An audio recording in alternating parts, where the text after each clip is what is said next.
In this video, I want to quickly compare the Baby Bjorn to the Baby Delight. More recently, my baby grew out of his rock and play. I needed something to put him in, so I bought the Baby Bjorn, and everyone was like, the Baby Bjorn is great, but you can get the Baby Delight for a lot less money and it works just as well. I was like, well, I'm going to take a look at this. When I saw the price tag on it, I was like, I can afford to have two because I like to keep one upstairs and one downstairs. So for the price tag, I bought it, and with that, I can compare it. Let's get it done. Real fast, price. That is going to be a deciding factor for most of us. And honest to God, if I would have seen this before I saw that, I probably would have swayed in the direction of this one. But I'm glad I didn't because I do like this one more, but I'm going to talk about why. But first things first, price. This is $239.95. When I bought it, it was $209.99, which is the current price as I record this. The Baby Delight is $67.99. Huge difference. Another thing to take into account, this toy bar is included with the Baby Delight. The toy bar with the Baby Bjorn is not. So that's going to cost you an additional $58, which I, not regretfully, but I bought it. I don't regret it, but it was a bit of extra money for what, right? For a piece of metal and some spinny toys. But I will say that it is super engaging and my son loves it. So I don't regret it. I'm glad I have it. And when compared to the toy bar on the Baby Delight, it's not engaging. He doesn't even know it's there. It's just an extra add-on to the seat, and in my opinion, it's a piece of garbage. That's it. It's gone. It takes nothing to knock it off. This guy here, I can pick it up and move it around. So the kid could be forceful with it, playing with it and engaging, and it's not coming off. I think for that being said, this arrangement is just more rigid and solid than this one for that. Now let's talk mechanically speaking. Overall speaking, it is literally the same design. They both have 3 levels of incline. They both fold completely flush for stowaway or for traveling. Ultimately, in my opinion, it comes down to quality of the product itself.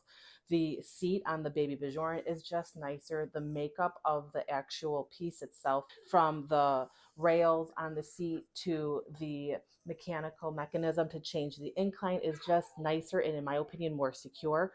The mechanism that allows you to change the slope or incline of the Baby Delight is it's just more plasticky. There's not as much safeguard, in my opinion, as the Baby Bjorn. If you lock it into place is what you have to do, and that's the other thing. It locks into place, but it sounds more solid, but I think there's more room for error if you're not paying attention and you don't push it and lock it in all the way. This guy here slips into where it needs to stay and it stays there. This one needs a little more attention when locking it in. I also am not a huge fan of these straps that secure it to the base so it doesn't ride up. If I didn't pay attention to the directions, which, to be honest with you, I never read directions. I'm glad I did on this because I would never have seen this strap that is within the fabric of the Baby Delight. It needs to be pulled out and pulled to the bottom so it doesn't ride up and your baby doesn't ride out. With the Baby Bjorn, it has obvious straps that hang out of the bottom of the seat and 2 locking points to hold it into place. Again, it comes down to quality. Do I think there's anything wrong with the Baby Delight? I don't, but I would just say that I would want you to be more aware, just like how I'm glad that I did look at the directions. Again, I never do, so I'm grateful I did because then I saw, oh, this is really important that I lock the fabric into place. You don't just put it on and be done with it. Speaking of fabric, someone here shared with me the trick of the trade is not to dry the fabric after washing it. You take it out of the wash machine and then slide it on. And I will say I accidentally dried this for the second time after I washed it, and it was more difficult to get off. There's definitely something to be said about that. If you do wash it, totally machine washable. Highly recommend, because I've already done it a few times, because as you guys have pointed out, it is called the poo chair. And I absolutely agree with that. If baby is having trouble having a bowel movement, put them in one of these chairs and voila, it will come right out. You might also get a blowout. So you might have some stains. You can throw it in the wash machine. Don't throw it in the dryer. Just put it back on to the wire frame itself, lock it into place with the straps, and allow it to air dry.